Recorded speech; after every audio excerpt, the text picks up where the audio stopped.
ouvindo? Sim, sim. Ah, então tá. Então vamos lá. Nós vamos continuar aqui hoje o que ficou faltando do estudo da quarta-feira passada. Então, dando continuidade ao assunto que ficou faltando, tá? Que o tema era diferenças ritualísticas e magia na Umbanda. Continuação. Hoje nós vamos falar aqui do fundamento dos elementos e dos condensadores energéticos. Os elementos materiais não são indispensáveis e não devem se tornar bengala psicológica. As vibrações dos orixás respondem à invocação pela força mental. Obviamente, essa resposta varia de indivíduo para indivíduo. Experiências sacerdotais de vidas passadas, utilizando essas energias, fazem parte do inconsciente dos médiuns magistas da atualidade. É preciso considerar que a aparelhagem fisiológica do médium, quando vibrada juntamente com os guias por meio da incorporação, fornece abundantes fluidos que serão movimentados para a caridade. Por outro lado, sabemos que os elementos materiais são importantes condensadores energéticos. Na prática do terreiro, aprendemos que em determinados atendimentos, se utilizássemos só a força mental, os trabalhos ficariam por demais prolongados e muito cansativos. Outro fato que reforça essa opinião é que somos naturalmente desconcentrados, ainda mais depois de 2 a 3 horas de extenuantes passes e consultas em que nos defrontamos com as mais inimagináveis mazelas humanas. Elencaremos aqui alguns condensadores energéticos e a sua utilização no terreiro. Vamos lá. Álcool, fogo. A sua utilização no terreiro é de transmutação, asepsia e desintegração de trabalhos de feitiçaria que estão vibrando no astral. Ervas maceradas liberam o prana, que é o axé vegetal, pelo sumo das plantas. Quando queimadas no fumo ou defumação, elas dispersam seus princípios químicos no ambiente astroetéreo. Som, atração, concentração ou repulsão de certas energias. Guias. Guias são os colares, né, que está falando aqui. Imantação da vibração do orixá para proteção e descarga do médium. Pontos riscados.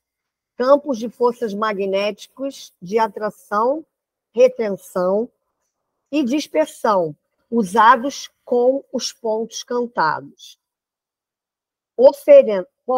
Pólvora, né? Depois do ponto riscado. Pólvora. A pólvora tem a função de deslocamento do éter, que é o ar, para desintegração de campos de força muito densos. Oferendas, agradecimentos e reposição de axé. Olha que interessante que está entre parênteses. Na Umbanda, não fazemos oferendas para trocar. O que quer dizer isso? Quer dizer que não é uma moeda de troca. Aí eu vou te dar isso e você me dá aquilo. Você vai chegar para a entidade ou para o orixá e vai falar, eu vou te colocar essa comida tal aqui, mas para você me dar isso, isso, isso. Não é uma moeda de troca. Quando você oferenda alguma coisa, você pode pedir, mas vai receber se tiver merecimento, tá? Se tiver apta para receber, vai receber. Então, quando a gente pede, a gente oferece, eu faço isso, tá, gente? Eu ofereço lá alguma coisa e faço o meu pedido. E quando eu alcanço o meu pedido, quando eu alcanço, né, o resultado que eu queria, né, quando acontece, eu faço um agradecimento. Mas quando eu já vou colocar aquilo ali, aquela oferenda, eu já vou no agradecimento, entende? Eu já vou com uma energia de gratidão, de agradecimento, mesmo que eu não seja atendida, porque eu sei lá se eu tenho merecimento, né? Eles é que sabem. Mas mesmo assim eu agradeço, porque tudo é uma experiência de vida, né? Coisas que a gente passa, que a gente tem que passar, outras que a gente tem alívio dentro do problema, né? A gente recebe um certo alívio da espiritualidade, minimiza um pouco o problema, e outros que resolvem completamente, e os que não resolvem, né? Então, é algo que tem que se aprender também com aquelas dificuldades que a gente está vivendo. Tudo tem um ensinamento, tudo. E ao chegar para um guia, um Exu, um caboclo, um preto velho, para fazer um pedido, a gente tem que estar já com sentimento de gratidão no coração, que facilita até muito, né? Movimenta outras energias mais favoráveis. Então, não é uma moeda de troca, tá? Não fazemos oferendas para trocar. Isso daí você vê muito em coisas de quiumba, né? Quiumba, quando está incorporado, passando pela entidade, e você vai falar com ele, né? O quiumba fala para você assim, tá, você leva meu uísque, faça isso, traz isso para mim. Ele mesmo já está dando a coisa da troca. E a pessoa, né, o consulente, o assistente, ele entra nessa vibe porque quer resolver aquilo que ele está pedindo ali. Ali tem uma troca, ali tem uma conexão de troca. E eu não considero isso uma coisa legal dentro do centro. E não existe mesmo, quer dizer, não existe. Não há oferendas para trocar, tá, gente? Isso é uma coisa muito importante para vocês médios, principalmente os novos, inexperientes, e quando quiserem fazer alguma oferenda, saibam como fazer, por que fazer e para que fazer. A água também é um outro elemento, né? Que é para imantação de uma maneira geral. A água é uma descarga fluídica, é um meio condutor de fluidos que se quer fixar. Pode seguir. Ferramentas usadas pelos guias. Aí eu botei essa fotinha aí para vocês verem que interessante. Ali tem a vela, o defumador, as guias, o atabaque, que representa o som, né? Ali em cima tem a cachaça, que representa a água, ali embaixo tem um ponto riscado, as pembas. Eu só não consegui entender o que é aqueles troços redondinhos ali. Eu acho que é oferenda. São as oferendas, que servem também como condutor, né? Devemos usar os elementos materiais com parcimônia e sabedoria, pois, quando bem utilizado, são valiosas ferramentas de apoio liberadoras de energias para os trabalhos de caridade, preservando o corpo mediúnico de maiores desgastes. Aí vem aí a defumação, e vem aquela musiquinha importante, né, no ato de defumar, é como se fosse um mantra, né, que a gente está cantando ali, falando na hora da defumação, que é um momento bem importante, como nós vamos ver aí abaixo, e vamos seguir aí. Defumação.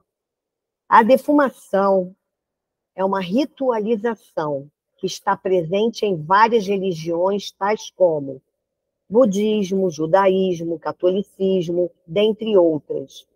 Na Umbanda, assume finalidades não só de dispersão de fluidos do plano físico, pois os fundamentos da queima das ervas são para sua eterização, fazendo com que os princípios químicos contidos nas ervas tenham alcance no plano astral e também nas entidades que estão em tratamento.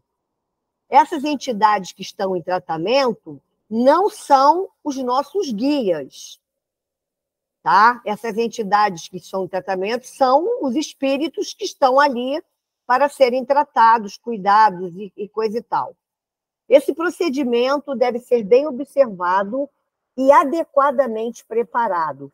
Pessoas, prestem bem atenção no que a gente está lendo aqui, porque isso daqui, esse material, é material para vocês lerem, internalizarem e praticarem dentro da casa, seja na Tuácia ou seja em qualquer outra casa que vocês venham a trabalhar. Então, isso daí é um ensinamento e também mostrando a importância da disciplina dentro de uma casa espiritual, tá? Vamos lá. Os efeitos da defumação objetivam sempre a higienização e harmonização da aura dos indivíduos que se encontram no templo e do ambiente também. Então, os indivíduos que se encontram no templo não são só os médiuns. Então, os médiuns são os nossos guias e também a assistência, além daqueles espíritos que estão ali também por algum motivo, que vêm muitas vezes acompanhado ou de alguns médiuns mesmo, ou de alguém da assistência. Assim como a elevação do tônus psíquico dos presentes. Entenderam isso? Do efeito da defumação dentro do terreiro, essa ritualização, ela tem um objetivo. A gente não defuma por defumar. A gente defuma para quê? Para higienizar o ambiente, para harmonizar a aura dos indivíduos e também do ambiente, assim como a elevação do tônus psíquico dos presentes. Nós não utilizamos queima de ervas para machucar espíritos, espantá-los e fazer-lhes qualquer dano. Pode falar, Lucas. Só para compartilhar uma experiência que eu tive, que eu já ouvi relatos até de pessoas que chegavam nas giras e após a defumação, por exemplo, estava sentindo dor em algum local, dor de cabeça, dor no joelho, após a defumação sentia aquela dor se dissipar, entendeu? Eu fui um exemplo disso com principalmente dor de cabeça. Aí eu achei isso muito interessante, eu queria só compartilhar. É verdade, é verdade. É uma limpeza profunda. Agora, eu vou te falar uma coisa, importante até se você ter falado isso. Ela é uma limpeza profunda, mas para aqueles que estão abertos e receptivos para receber essa limpeza profunda. Entende o que eu estou falando? Se você recebeu, é porque você estava aberto para receber. Assim como a gente está aberto, às vezes, para atrair coisa negativa, a gente também tem que estar aberto para atrair coisa positiva. E, nesse caso aí, do seu exemplo, atraiu uma coisa positiva, um alívio, né? Por conta da sua conexão ali, do que você está aberto para receber. Isso é importante. O que cura uma pessoa é o desejo de ser curado. Eu li isso em algum lugar e já ouvi também de algumas pessoas. O desejo de ser curado é que cura essa pessoa. É claro, né, gente? Tem merecimento, tem uma série de coisas aí. Mas muitas pessoas, se elas quiserem ser curadas, elas vão estar abertas para receber o benefício. Não se deve utilizar ervas compradas em comércio com resinas químicas derivadas de petróleo, tá? Isso aqui é importante, porque hoje nós estávamos falando lá no grupo sobre a defumação. E, assim, a minha preocupação foi, será que tem álcool lá? Será que tem carvão para a gente fazer a defumação? E ervas também, né? Mas acho que erva tem. Aí eu botei lá no grupo. No caso, o Vitor, ele perguntou, posso usar óleo de cozinha? Não pode usar óleo de cozinha. E veja por quê aqui. Porque o óleo não é um elemento ali que vai compactuar com a necessidade e com a... Como é que eu vou falar? Com a necessidade, o direcionamento energético que o defumador com as ervas, em contato ali com o óleo, né, vai proporcionar. Além de não terem poder magístico, não são recomendadas para a saúde, podendo causar alergias respiratórias, rinite e sinusite. Eu não estou falando disso aqui pelo caso do óleo, não, tá? Eu estou falando disso por conta das ervas compradas em comércio, com resinas químicas, que não presta.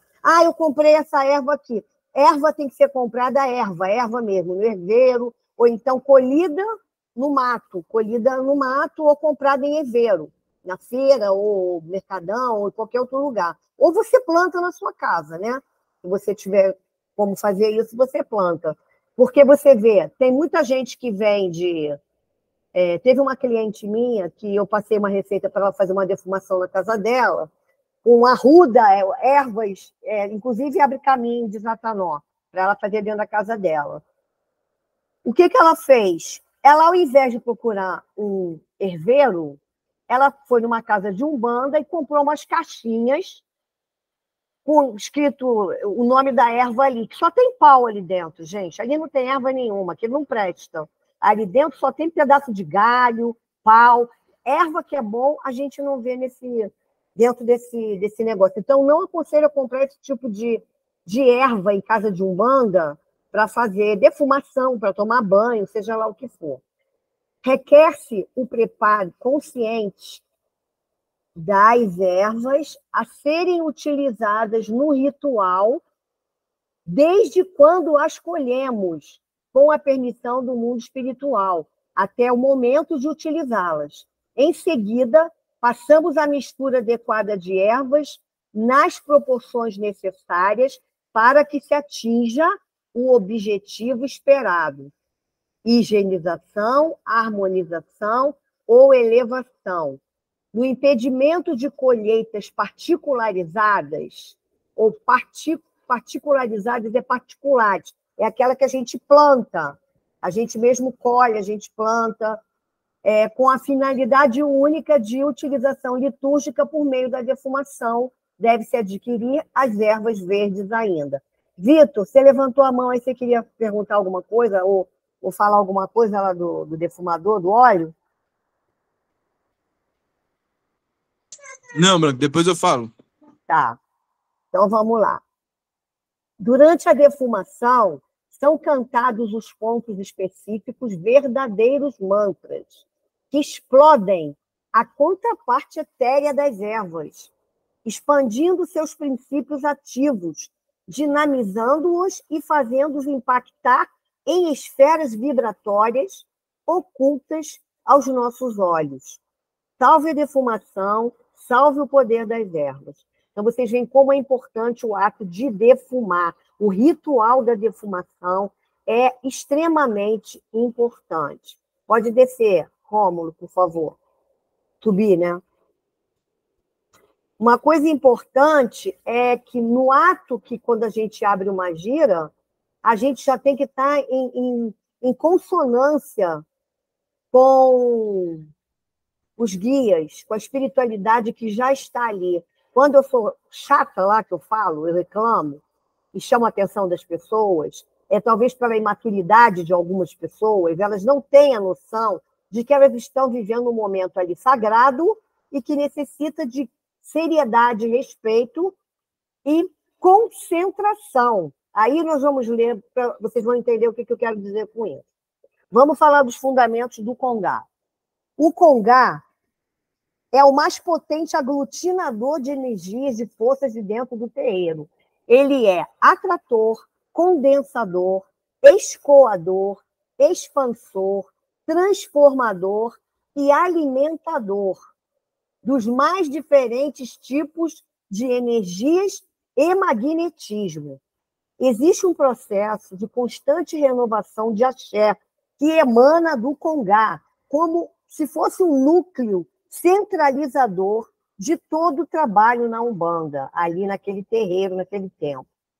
Cada vez que um assistente, um consulente, chega à sua frente, ou seja, à frente do Congá, e vibra com fé e amor, gratidão e confiança, renovam-se naturalmente os planos espiritual e físico, numa junção que sustenta toda a consagração dos orixás na Terra. Na área física do templo, esqueci não. Espera aí, que eu acho que na hora que eu... Na área física do templo, ponto. Eu acho que eu pulei alguma coisa, botar orixá regente do, esquece, eu acho que era na área física do templo do orixá regente da casa, não sei, eu acho que era isso, depois eu tenho que consertar isso. O Congá apresenta as seguintes funções. Atrator. O que o Congá atrai? Atrai os pensamentos que estão à sua volta, num amplo magnetismo de recepção das ondas mentais emitidas. Quanto mais as imagens e os elementos dispostos no altar forem harmoniosos com o orixá, tá aí, ó, é que ficou um pedaço lá em cima, com o orixá regente do terreiro, mais é intensa essa atração. Congá com excesso de objetos dispersa suas forças. Condensador, que é outra função do congá, condensa as ondas mentais que se amontoam ao seu redor, decorrente, olha que coisa interessante, hein, gente? Decorrente das emanações psíquicas dos presentes, através das orações, palestras, adoração, consulta e etc. Então, gente, imagina assim, uma gira com atendimento ao público. Todo mundo incorporado, o altar ali, fizemos o ritual da defumação, todo mundo incorporou, vamos aos atendimentos, passos e atendimentos. Além de ficar ali, pensamento de médiuns, rodando ali dentro do terreiro, eu digo médios porque nem todo médio está incorporado, né? Nem todo médio está incorporado. E o que está incorporado consciente, ele tem que ficar atento no que está vindo para ele, né? Então, é mais uma coisa que tem que ficar atento. Vem também os pensamentos do mental do assistido, do consulente. Então, você imagina a muvuca ali de ondas vibratórias emanadas, emitidas pelo pensamento, pela energia de cada ser que está ali. Olha que doideira, né? Eu tenho certeza que muita gente aqui não sabia disso. Isso é interessante você entender o que é o congá. O congá não é só um lugar para botar imagem, para enfeitar, não. O congá, ele tem a sua função dentro de um terreiro, que é extremamente necessária e importante, como vocês estão vendo aí. Outra coisa, como ele é um escoador... Espera aí, pulou lá em cima? Não, tá certo agora. Como ele também funciona com o escoador, se o assistente consulente ainda tiver formas de pensamentos negativas, ao chegar na frente do congá, elas serão descarregadas para a terra, passando por ele, pelo congá, em potente influxo, como se fosse um para-raios. Vocês conseguiram entender? O congá, como escoador, ele puxa como se fosse um para-raios e descarrega na terra. Quem está pensando que aquilo ali é só uma coisinha, é só para enfeitar, não é, não. Ele tem a sua imantação, a sua consagração, e ele tem o seu propósito dentro de uma casa espiritual. O altar não está ali à toa, não, tá? Outra coisa, expansor. Expande as ondas mentais positivas dos presentes, associadas aos pensamentos dos guias que as potencializam e são devolvidas para toda assistência num processo de fluxo e refluxo constante. Outra função do congá, transformador. Funciona como uma verdadeira usina de reciclagem de lixo astral, devolvendo para a Terra. O lixo astral, tá? Alimentador, que é a outra função.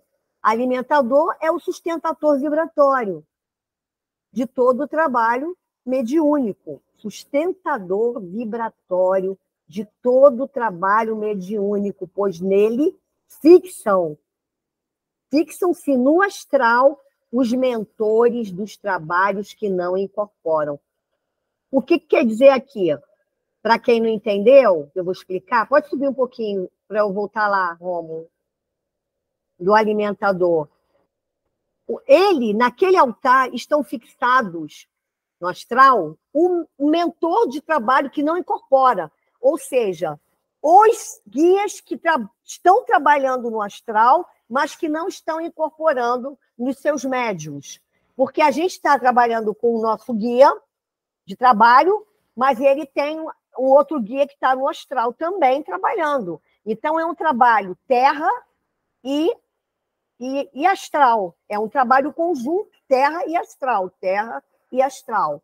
Para que esses mentores que estão lá, que não incorporam, sejam também o sustentador dos trabalhos que estão desviando, afastando, positivando, enfim, fazendo a parte dele do lado de lá. Pode ir, Rômulo, querido. Pode descer. Ou subir, né? Sei lá. Aí eu botei um altar, né? Botei duas fotinhas de altar. Esse altarzinho aí tá bem clean, né?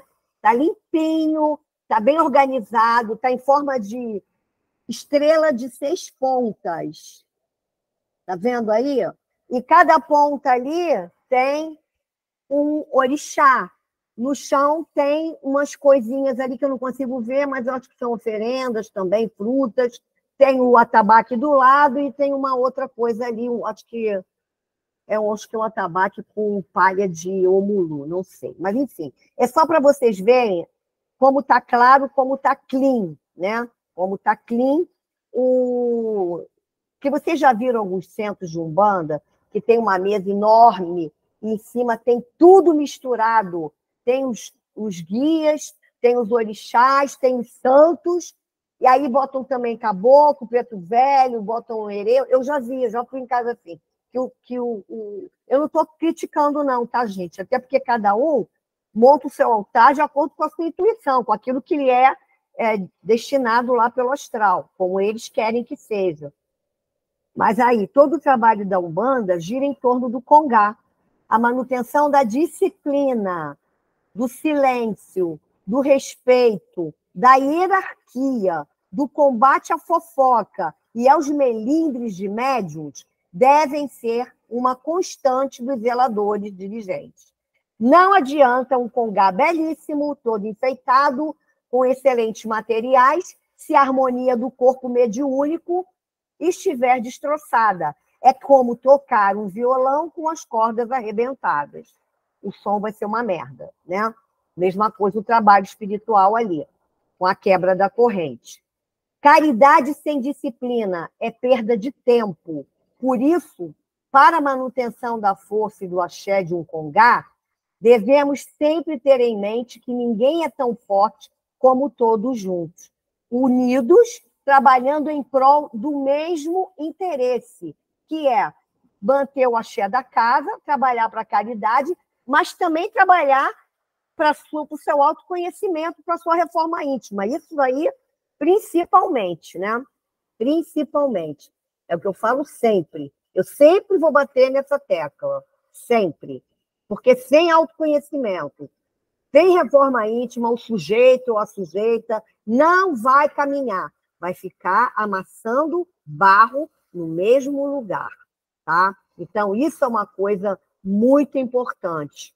Para essa reforma íntima, para o autoconhecimento, ontem o Sérgio falou de meditação, mas existe também a atenção nos seus pensamentos. Quando você pensa uma coisa negativa, e você sabe que é negativa, que não é legal, primeiro que ela não é uma coisa agradável, primeiro pela questão se ela é ética, antiética, se ela é algo desejando mal para os outros, se é raiva, se é pensamento de fofoca. Isso daí todo mundo é adulto e sabe discernir uma coisa, um pensamento bom, justo, de um pensamento negativo, né? Pode descer.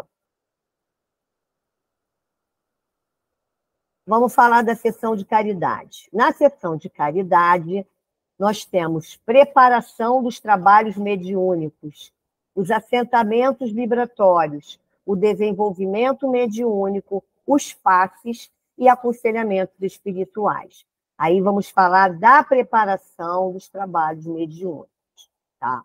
Aí é uma sessão, vocês veem que está todo mundo aí organizado, concentrado, respeitoso, sabe, de frente para o altar, e já está fazendo alguma oração para dar início aos atendimentos. Uma sessão de caridade é o momento mais importante na Umbanda. Trata-se da assembleia, reunião religiosa mediúnica, com a finalidade de atender à assistência /consulente, que vem em busca de auxílio e socorro espiritual.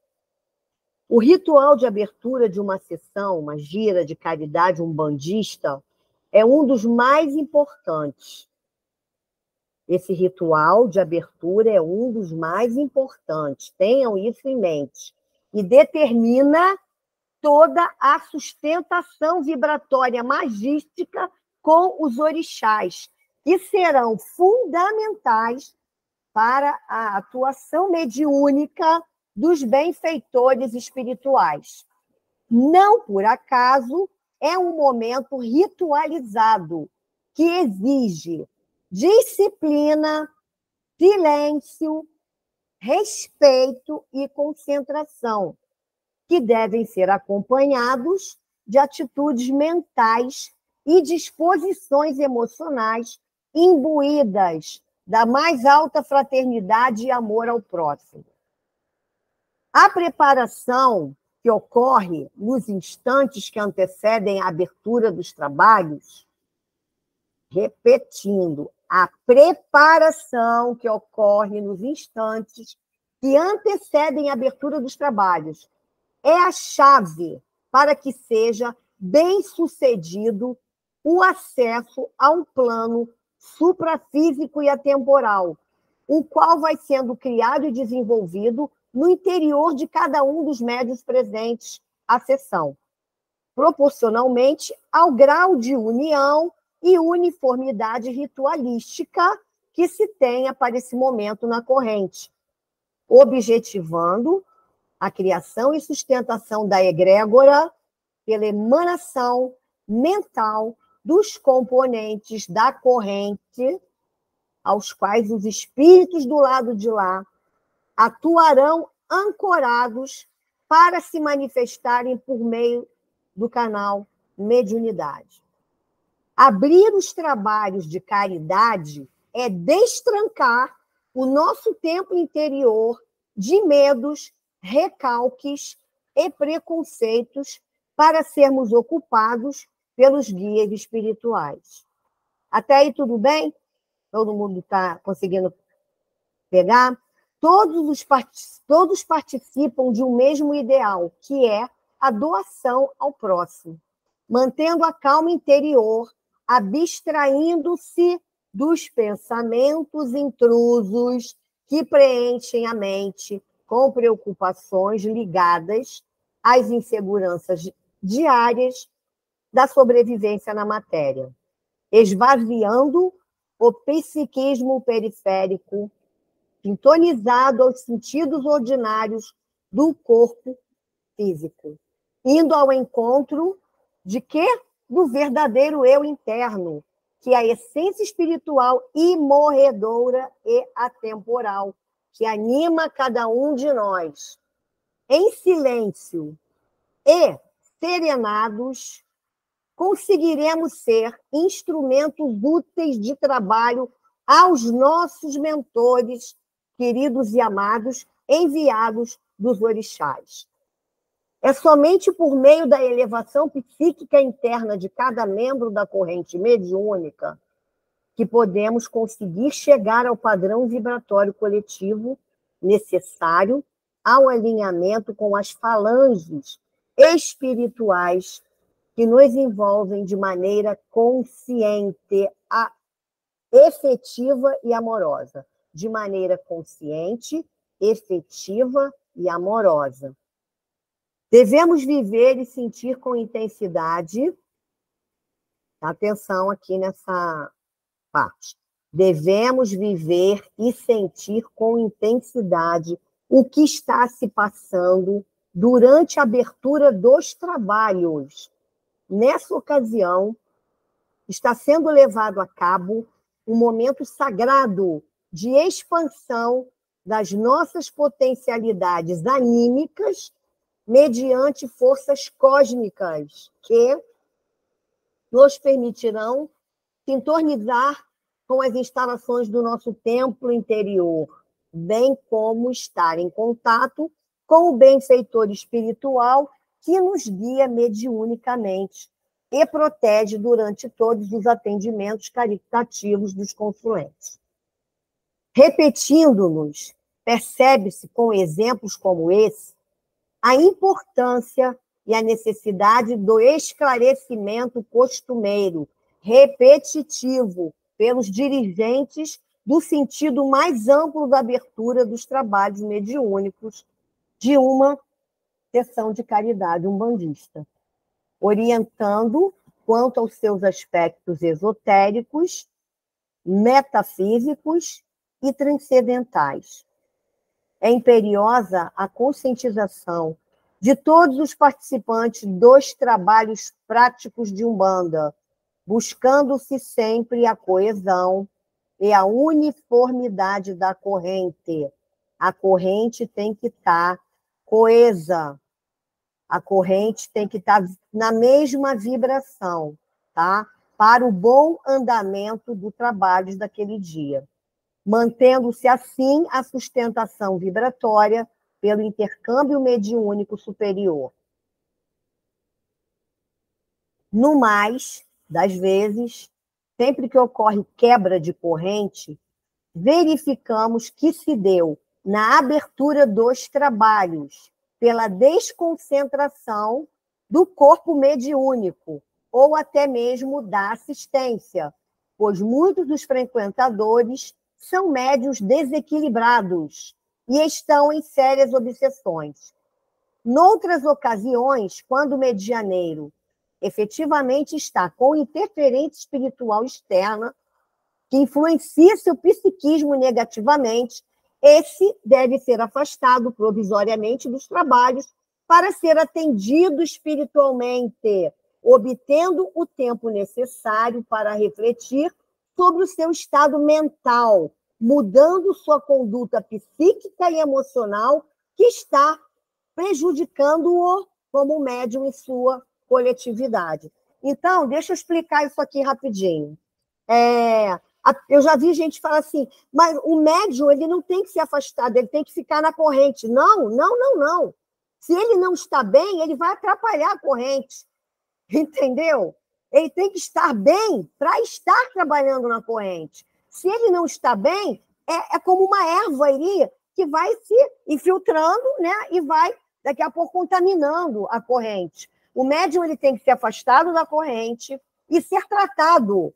Ninguém está mandando ele embora para casa, vai ficar de licença em casa, que nem a gente fica no trabalho, porque eu estou doente. Ele vai ter licença do trabalho espiritual, mas ele vai permanecer na casa como consulente, tá? Para que seja tratado espiritualmente, para que ele tome o passe, para que ele passe numa desobsessão, para que ele passe numa harmonização, num trabalho de chakras, para que ele possa futuramente, vamos dizer, entrar numa apometria, ser tratado com apometria. Então, ele, sem condições, ele não pode, mas de jeito maneira, fazer parte de uma corrente. É muita doideira, porque o que acontece? Os nossos olhos físicos não enxergam o que está acontecendo no ambiente do terreiro ali durante a sessão, né? Então, se tem um ali que não está, digamos, bem, espiritualmente bem, ele não está legal, o que ele vai estar emanando ali também não vai ser legal. Eu vou dar um exemplo aqui para vocês, pouca gente sabe disso. Acho que, não sei se o Lucas sabe, ou o Rômulo. Tinha uma menina que foi na gira Foi naquela gira de Exu. Naquela gira de Exu que teve a festa dos Exus. Que a gente deu consulta antes para depois fazer a festa. Não era uma consulta, era aquela coisa rápida, né? O que aconteceu? A menina estava sentada estava na assistência, depois ela veio comentar comigo isso. E ela disse que ela via uns seres dentro ali onde a gente estava, né? Dando a consulta e atendendo ali dentro ali daquele terreiro, e ela viu uns bebê Michelin. Alguém aí sabe o que é bebê Michelin? Bebê Michelin, antigamente, era aquelas bolas gordinhas, que era da Michelin. Quem conhece Michelin vai saber o que eu estou falando. E ela via umas coisas assim, uns Michelin ali, só que era um formato de uma energia Michelin, mas que ela via que não era uma coisa, era uma estrutura escurecida. Estava ali dentro do templo, a coisa estava circulando ali. E aí ela via que aquilo saía, ia lá para fora e voltava. Gente, isso pode vir de onde? Não estou dizendo que venha de um médium. Pode vir da assistência. Pode vir até dos dois. O médium que não está bem com o assistente, um consulente que também não está bem. Né?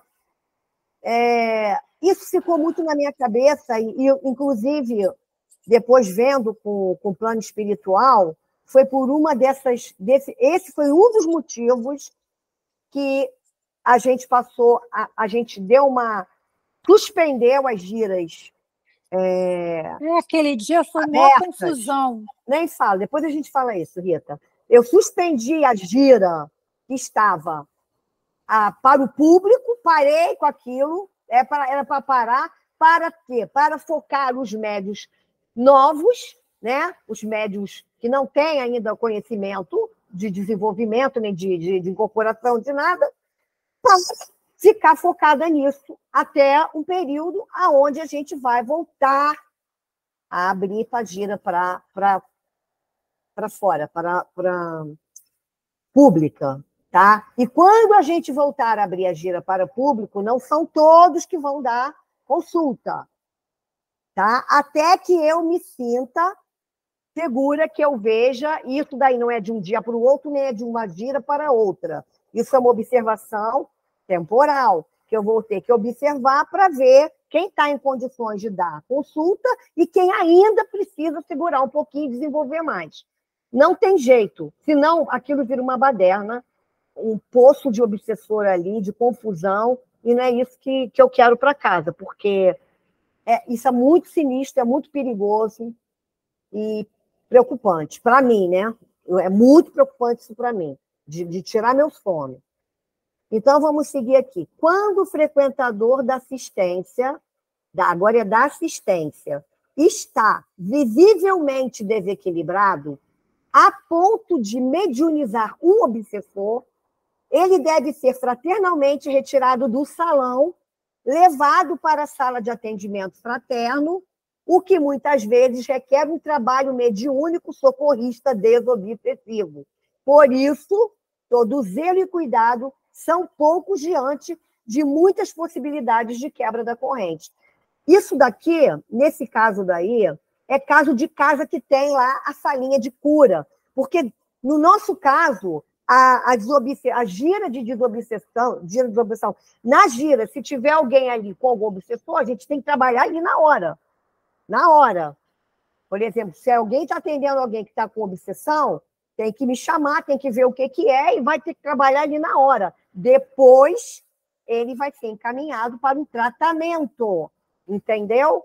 Depois desse dia, olha, aqui tem apometria, aqui nós temos um ambulatório de reiki, disso, daquilo, bababá, bababá, e a gente passa no receituário do Cambone, que está lá escrevendo, o que o médium ali, a entidade está falando para aquela pessoa. Então, olha, essa pessoa está com obsessor. O obsessor não vai embora uma vez, num dia só, não, gente.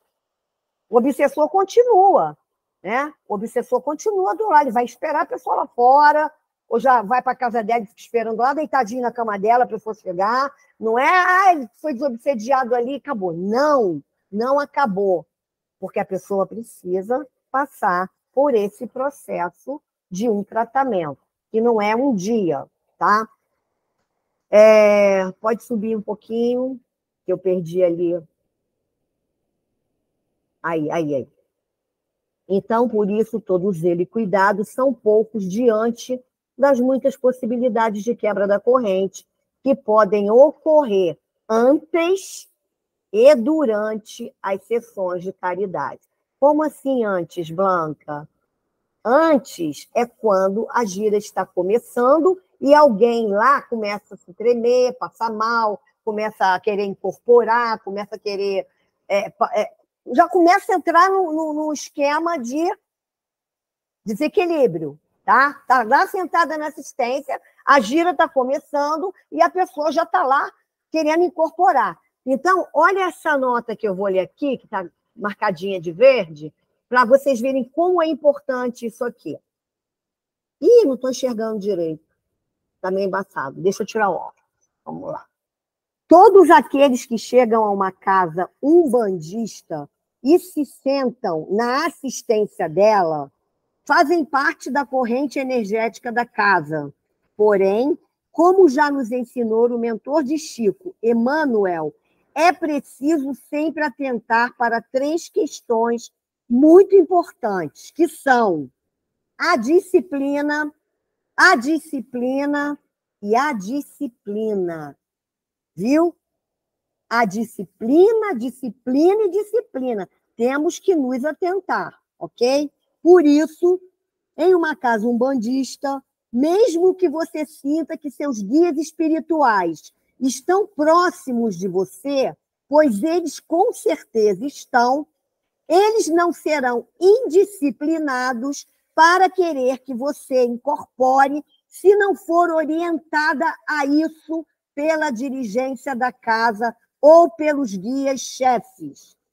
Todos nós temos o controle sobre acesso, sobre o nosso corpo e sobre as sensações que nós percebemos. Sentir aproximação espiritual é bastante normal quando fazemos parte da corrente de um centro espírita. Alguns sentem mais, outros menos. Portanto, se você está sentado na assistência, tenha certeza de que está protegido e de que os seus guias espirituais, dado o grau evolutivo bastante avançado que possuem, respeitarão a disciplina da casa e incorporação quando e se for dado permissão pela casa. Nesse momento, então, você será chamado pelas entidades para adentrar o salão da gira e elas pedirão que você se concentre para que haja a incorporação. Isso não acontece sem a sua vontade e nem sem, muito menos, a permissão da casa, sem a permissão da casa. Porque uma casa espiritual não é, como eu falo, a casa da mãe Joana, não é uma casa bagunçada. Isso daí eu tirei é o texto da Umbanda à Luz do Amanhã. Isso é uma coisa que as pessoas têm que saber. Então, assim, as pessoas estão ali. Se uma pessoa na assistência começa a tremer, querer passar mal, com sintomas de incorporar, gente, ela pode simplesmente dizer não, agora não, porque não é possível que o guia vai querer incorporar ali, porque ele tem que respeitar a casa que ele está. Pode ser um guia, pode ser um egum, e a pessoa acha que é o guia, porque o guia ele vai esperar ser chamado lá na consulta, ou então, se ele sentir a presença, ele pode chegar e falar, estou sentindo a presença. A diretriz da casa pode dizer, não, no momento ele não pode incorporar, tem que segurar. Sabe por quê? Porque o médium ele tem que saber se educar. Ele tem que saber o que ele deixa entrar ou não no corpo dele, porque nem tudo que ele está sentindo é espiritualidade positiva. Nem toda vibração que está vindo a ele é alguma coisa benéfica, entendeu? Pode ser algum egum que está acompanhando ele, que levou ele foi com ele até ali. Aí tem que ver na hora lá o que a dirigente da casa ou o guia-chefe da casa lá vai decidir fazer em relação a isso. Ou seja, ninguém pode passar por cima de uma hierarquia que tem dentro de uma casa.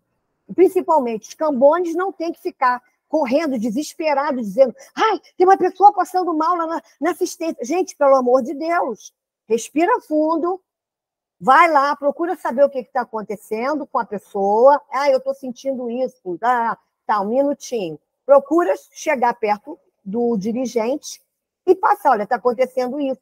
O que a gente faz? Aí a gente vai ver o que vai fazer na hora. Provavelmente pode falar para eles, ele tem controle do corpo. Eu já escutei isso, gente. Eu, como médium, já escutei isso. Você tem o controle do seu corpo. Você não é uma porta aberta que vai ficar escancarada para qualquer energia querer incorporar em você. Você tem ou não tem poder sobre o seu corpo? Claro que tem. E o médium tem que estar ciente disso. Que nem uma amiga minha que era médium, que ela não morreu, e ela incorporava na fila do banco, ela incorporava dentro do trabalho profissional dela. Todo quanto é lugar que ela ia, ela incorporava, sentia a vibração lá do guia dela, chefe, lá do guia que ela trabalhava mais, E saí incorporando, e eu com ela na rua morrendo de vergonha, de pânico, sabe? Falei, pelo amor de Deus, aqui não é um lugar. Ai, mas eu não tô... Ele tá... Gente, pelo amor de Deus, como que é isso? É desequilíbrio. É isso que vocês têm que entender. Isso é desequilíbrio. A pessoa dizer que não consegue se controlar é desequilíbrio. Vamos combinar. É desequilíbrio. Então, vamos equilibrar. Essa pessoa precisa de orientação, ela precisa conversar com o guia, e aí ver o que vai ser feito. Mas sair incorporando ali no meio da assistência não é nada agradável e é de uma falta desrespeitosa para com a casa que ela está entrando ali, que ela está chegando. As pessoas têm que ter simancol, né? As pessoas têm que ter noção do que é certo, do que é errado e das normas do lugar onde ela está frequentando. Vamos lá, gente. Bom, terminamos o nosso estudo aqui de hoje. No próximo estudo, nós vamos falar do quê? Dos assentamentos vibratórios. Bibliografia, o meu amado livro Umbanda Pé no Chão, do Norberto Peixoto, que eu já indiquei para todos vocês lerem aí, tá? Comprarem, baixarem na internet, seja lá, ter esse livro com vocês. Ele é de muita, muita, muita mesmo clareza, esclarecimento. E o que ele fala contém muita sabedoria, para mim, tá? Eu concordo. Quando eu não concordo, eu nem leio mais. Natália, quer falar, minha querida? Oi, Blanca, quero sim. Boa noite Boa noite a noite. todos. Eu já escutei algumas vezes que às vezes, por exemplo, assim, o médium, ele sabe que precisa entrar para casa para trabalhar, e às vezes o guia, a forma de falar, né? Acaba recebendo tipo na rua e passa vergonha e tudo mais. Isso pode ocorrer? Tem a probabilidade disso ocorrer ou não? Sabe, foi o que eu acabei de falar. O que acontece? Você tem domínio do teu corpo. Agora, se você está uma pessoa desequilibrada, quando eu falo você é um médium lá, que tem que trabalhar, mas não trabalha, aí vai para a rua desequilibrado, sabe lá onde ele anda, onde ele se mete, o que ele faz, a energia que está andando com ele, quais são os pensamentos dele. Será que é guia mesmo? Gente, guia de Umbanda não dá surra em ninguém, não joga ninguém na rua. Pelo amor de Deus, quem fala isso não sabe nada de Umbanda. Tem que estudar Umbanda para entender. A Umbanda é a luz e a caridade. Você acha que um guia ele vai jogar a pessoa na rua por vingança, por castigo, porque a pessoa não está no momento dela entrar para casa? Ela está colhendo coisas da própria cabeça dela, do próprio pensamento, do sentimento dela, que ela acha que pode ser o guia. Para mim, não é guia, não, tá? Ô, Natália, eu vou ser muito franca. Porque o guia mesmo, ele não vai fazer isso. Não vai. Não vai mesmo. Eu não acredito nisso. Agora, o Egum e o Quiumba fazem isso, sim. Eles vão dizer que meu caboclo me jogou na rua, passei uma vergonha, minha pombagira incorporou lá no meio do pagode, ai, meu Deus do céu, minha Maria Navalha no meio do pagode começou a sambar, ela incorporou... Gente, isso não existe. Quem faz isso não tem controle. A gente tem que saber aonde pode e deve incorporar. O lugar de incorporação é na casa espírita, não é no pagode, não é na fila do banco, não é na praia. Incorporei Iemanjá, senti uma vibração, a praia cheia, e a pessoa lá na frente do mar, incorporando. Gente, pelo amor de Deus, né? Falta um pouco de maturidade nessas pessoas, estudo. É por isso que eu bato também nessa tecla do estudo e do conhecimento. Porque quando você entende e conhece da coisa, você tem uma outra visão do que é. Mas eu tinha que trabalhar, eu era médium, passei um sofrimento muito grande na minha vida. Filha, querido ou querida, eu falo assim para a pessoa, você passou o sofrimento porque você quis. Você passou o sofrimento porque você optou, fez escolhas suas, né? Você tem livre-arbítrio. Então, você escolheu o que você quis viver para ficar na merda. Entende? Por exemplo, a pessoa que está numa vida descambada. Aí vai dizer que ela está naquela vida descambada, quer botar a culpa no guia, no orixá, porque está com a vida descambada. Olha para ele mesmo. É o que eu falo, o autoconhecimento nessa hora funciona muito bem. Por quê? Porque eu sei que eu sou responsável por aquilo que eu faço. Eu sou responsável por aquilo que eu penso. Eu sou responsável por aquilo que eu sinto, que eu mantenho dentro de mim. Entendeu? O que eu mantenho dentro de mim. É uma escolha minha. Eu quero continuar pensando assim ou não.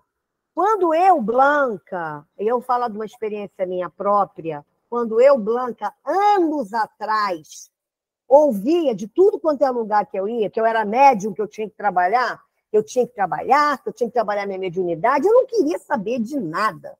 Eu queria era beber, cair, levantar, beijar na boca e ponto final. Essa era a minha vida. Aí a minha vida dava errado. Eu nunca botei culpa nos guias. Nunca cheguei e falei, minha vida está uma merda porque eu tenho que trabalhar, porque eu sou médium, tenho que desenvolver e não vou. Eles estão me castigando, metendo lambada em mim. Gente, pelo amor de Deus, sabe? Guia não faz isso, não. O guia te dá colo, te protege. Você está se lambando todo porque você escolheu isso. Mas é mais fácil você botar a culpa fora de você do que colocar a responsabilidade. Está vendo meu dedinho aqui? Ó, o revólver está apontado. Tem 3 dedos apontados para mim e um para o outro. Ou seja, a responsabilidade é mais minha do que do outro. Mas o ser humano, como ele não quer assumir as suas próprias merdas, as suas inconstâncias, fraquezas, desvios de caráter, inclusive, porque tem desvio de caráter, inveja e tudo mais, o que ele faz? Ele joga a responsabilidade para outra pessoa. Entendeu, Natália? Ficou claro para você, minha filha? Entendi. É desse jeito. Não Sim. quando o cara falar, alguém falar para você, fulano foi jogado na rua, levou uma surra do santo. Eu não acredito nisso, não. Sim, bolou no santo. Bom, se bolou é do candomblé, eu não sei como é que funciona. Eu estou falando do que eu estudo e o que eu vivencio, que é a Umbanda, entendeu? Então, dentro da Umbanda, para mim, Blanca, dentro de tudo que eu estudei, todos esses anos, de todas as pessoas que eu conversei, que foram minhas orientadoras para muita coisa dentro da Umbanda, esclarecimento, nenhuma delas falou para mim que se você não desenvolvesse, eu ia tomar surra dos meus guias. O primeiro que o guia fica pacientemente, coitado, esperando você despertar, acordar. Isso daí eles não podem interferir. O que acontece com você é fruto das suas escolhas. E outra coisa, como é que fala? Os afins, né? Os semelhantes se atraem. Quando eu quero dizer, um pensamento que você tenha vai atrair para você coisas que têm a ver com aquilo que você está pensando. Então, se você ouvir isso aí, em algum lugar, eu não acredito nisso, não, tá? Então, assim, desconfia, tá? Ô, Adriana, peraí que acho que o Lucas levantou a mão um tempão também antes de você. Mas eu sou mais velha. Senhor Lucas Farias? Eu sou mais velha, hein? Bom, aí deixa é com ele. Deixa ele ver o que é ele, se ele dá a vez para você. Deixa ela. Pode falar, Adriana. Eu ou ele? Você, ele deu a vez para você.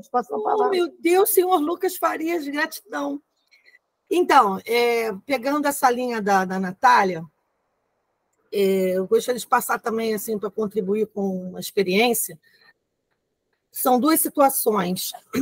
Eu, há muitos anos, eu sempre frequentei muitos lugares, enfim, eu estava num centro espírita como consulente, né, sendo ali participando, e eu levei uma pessoa que estava passando por um processo de obsessão bem complexa. E aí, no final, eles resolveram fazer um trabalho específico, porque ele estava bem carregado. E aí eles pegaram a mim, médium, né? Eu era apenas participante, eu estava ali, não era médium da casa. Aí a cabocla me pegou, segurou minha mão e puxou a energia, vamos chamar assim, que estava ligado com essa pessoa. Gente, parecia coisa de maluco, de hospício, não sei nem o que é. Porque a energia que veio em mim estava completamente revoltada, totalmente revoltada. E aí, o que aconteceu? A médium com o caboclo, em vez de administrar aquilo de uma forma, vamos dizer, lúcida, coerente, né, com cuidado, essa coisa toda, ela simplesmente pegou meu cabelo, puxou meu cabelo e botava na minha cabeça como se eu, Adriana, fosse a obsessora. E aí ficava, você vai deixar ele. Gente, eu quase tomei uma surra. E eu ali, quase falando, você está puxando o meu cabelo. Que louca. Gente, surreal. E então, por que eu estou falando isso? É médium despreparado. Porque a entidade mesmo não faz isso. Ela interferiu, ela ficou desesperada.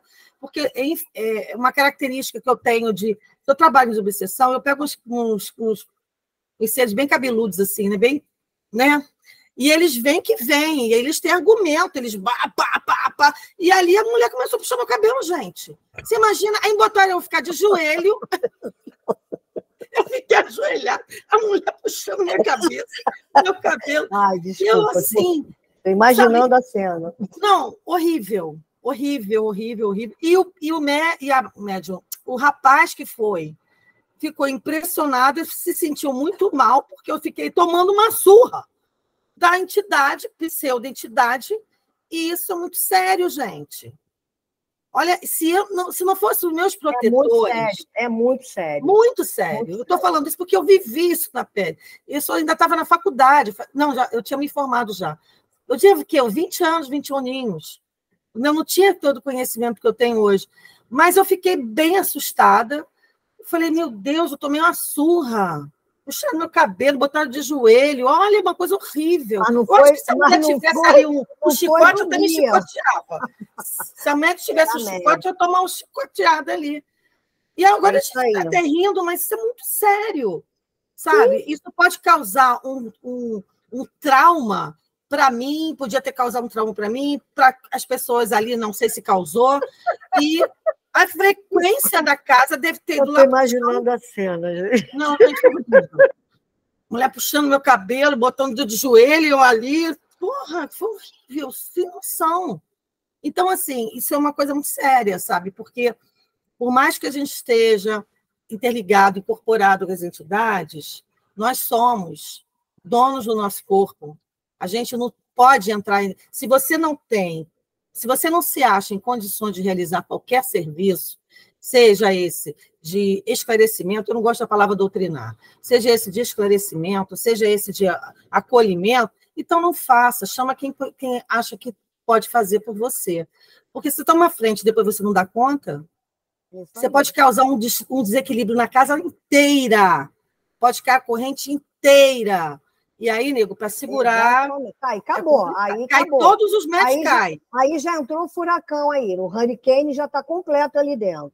Pois é. É isso então, aí, assim, é isso mesmo. Eu queria contribuir com essa... Eu me lembrei disso, enfim. E foi realmente bem louco.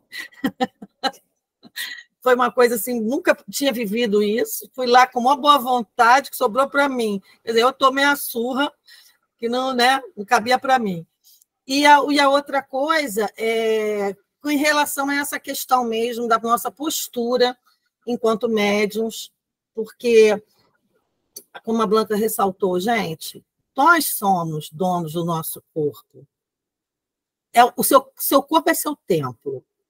E esse templo ele tem que estar bem bacana para que seres dos seus amigos espirituais possam se aproximar de você e encontrar uma ressonância e uma frequência que eles consigam estabilizar você e todos aqueles que estão à sua volta.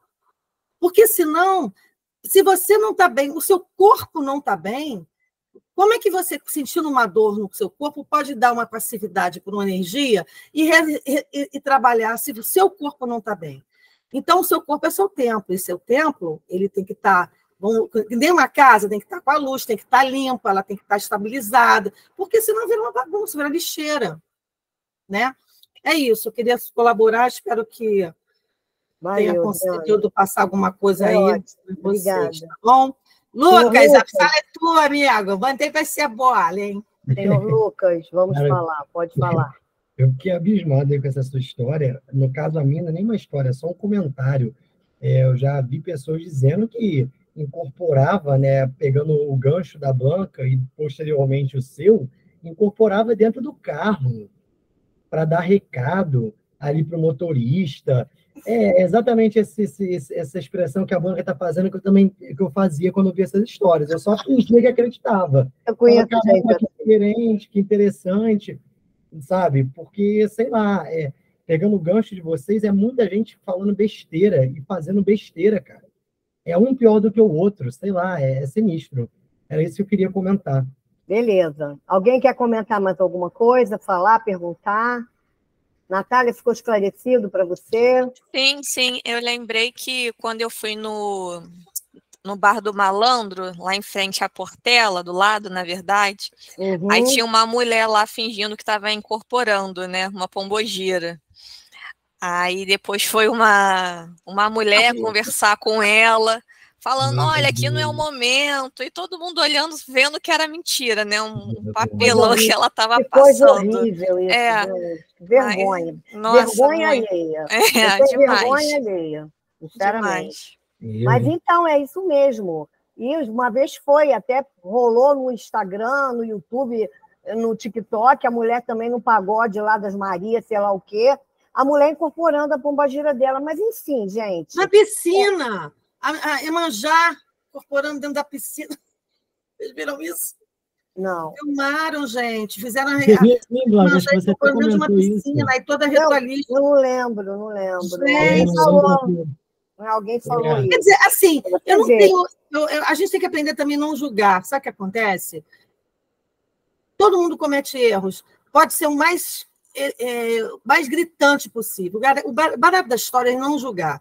Porque a gente tem que olhar as coisas erradas e ver, pô, isso não é legal, não vou fazer igual. Isso aí. É isso aí. Né? É isso aí. Não julgar, porque a gente acaba entrando nesse processo de julgamento e não é legal, né? Mas é isso, tem muita... Faz parte do processo essa questão da reflexão. Eu estou julgando. Aí você já tem que estar naquele módulo... Operante de... Não, você tem que estar naquele módulo de autoconhecimento. E eu estou sendo julgadora. Você está percebendo que você está sendo julgadora de uma situação crítica, julgadora. Será que você fala, opa, puxa a linha aí, volta, parou. Mas é isso, gente, que é importante ressaltar que a gente vê, e eu não estou fazendo julgamento agora, não, eu estou falando o que eu vejo, como eu vejo, e o que, para mim, é correto ou não. Existem muitas casas de Umbanda, muitas casas, e cada casa tem o seu jeito de trabalhar, a sua doutrina, o seu fundamento, todo, e a nossa não é diferente. Só que, assim, eu sou uma pessoa que eu sou muito certinha nas coisas, eu quero as coisas perfeccionistas, mas eu não sou mais tão perfeccionista, mas eu quero que, pelo menos, todo mundo que está trabalhando ali tenha consciência que nós não estamos... Ali não é individualidade, ali é um coletivo, entendeu? Ali nós trabalhamos em coletivo. A egrégora da casa ali é formada pelo nosso coletivo, pelo que pensamos, pelo que desejamos, por aquilo que nós estamos vibrando. Aquela egrégora está formada, já existe a egrégora lá, está lá aquela egrégora. Agora, as pessoas, e eu falo para vocês, eu falo para mim também, porque eu também ainda tenho que me mudar em muitas coisas. Mas é importante a gente ter essa chave da compreensão, porque fica mais fácil para a gente fazer essa transformação em nós mesmos. Então, essas coisas que foram faladas aqui hoje, não é só para ficar ouvindo, não, é para praticar, gente. Nós começamos a praticar isso na próxima gira. Sábado que vem vai ter gira de desenvolvimento. Isso que vocês estão estudando aí, nós estamos estudando, já é para começar a praticar. É o respeito ao altar, vocês entenderem o gongá, vocês saberem que aquele gongá não está de figuração ali, não é figuração, está ali enfeitando, ilustrando, não. Ele tem um fundamento, ele tem o porquê, ele tem um objetivo e um propósito. Né? A pessoa que está ali, a zeladora, que sou eu não estou ali zeladora porque eu quero, eu estou ali zeladora porque aconteceu de eu ser. Então, tem uma coisa que tem que ser respeitada. Porque, gente, não é brincadeira, não. Eu jamais desrespeitei uma mãe de santo, um pai de santo. Para falar a verdade, eu só desrespeitei uma vez. Você sabe, Adriana. Lá na nossa ex-amiga. Por quê? Porque ela permitiu um abuso dentro da gira ali, que estava rolando, de uma pessoa que não tinha nada a ver com a casa, estava entrando, fez um escândalo ali com a minha filha, e aí eu mãe, não quis saber quem estava na minha frente.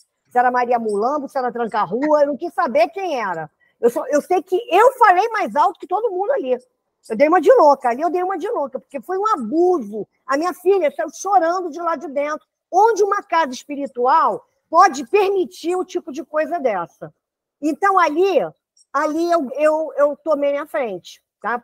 Em prol da minha filha, que foi humilhada ali na frente de todo mundo, uma situação desnecessária, esdrúxula, sabe? A pessoa sem noção estava com o quiumba, fazendo o que fez, fazendo minha filha passar vergonha. Ah, não, aí não deu, não. E dali eu já não quis mais ficar na casa. Falei, aqui não é meu lugar.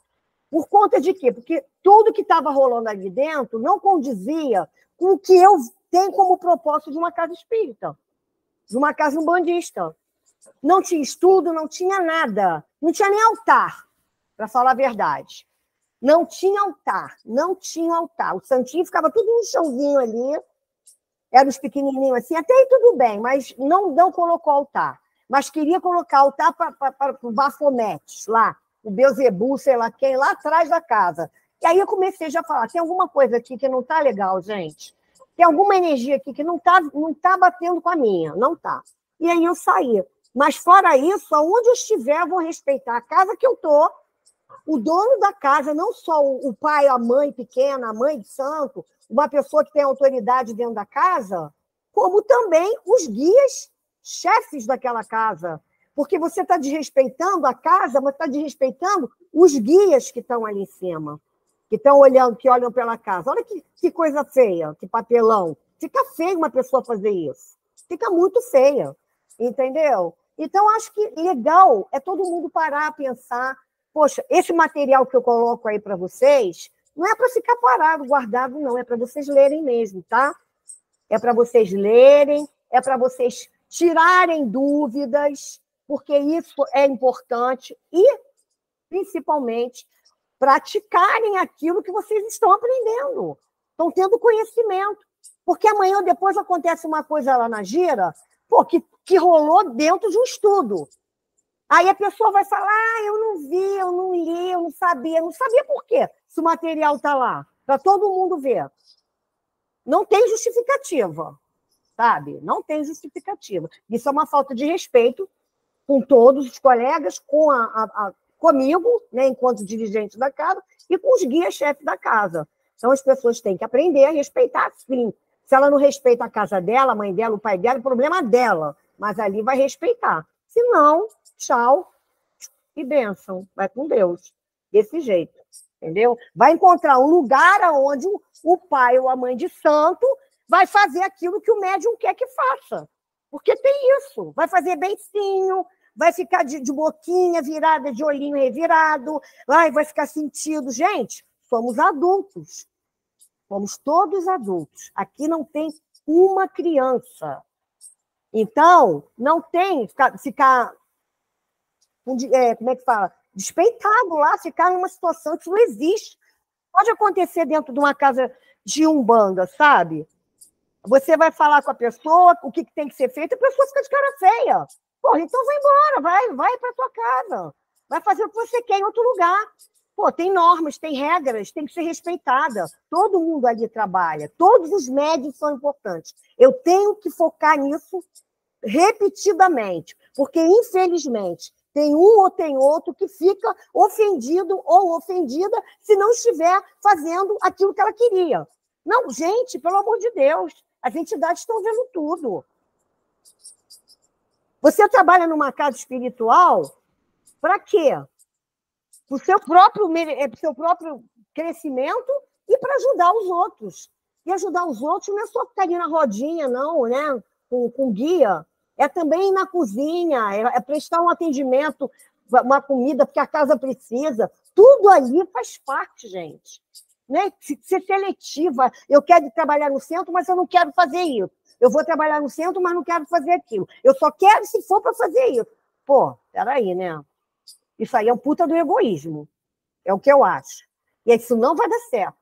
Então, quando a gente fala da importância de cada médium dentro de uma estrutura, de uma corrente mediúnica, ele é importante em qualquer lugar.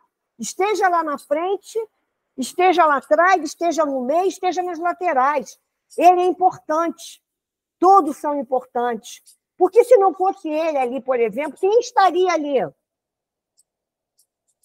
Não é importante a presença daquela... Se não tiver uma pessoa na cozinha, por exemplo, a mãe de santo lá, a geladora, que tem que sair lá da gira para ir lá na cozinha vender refrigerante, vender salgado. Gente, é umas coisas que não cabem. Então, isso aqui é para todo mundo pensar. O importante é ter boa vontade, ter o coração aberto. E ser grato por poder estar ali participando daquela corrente. Isso, sim, é bacana.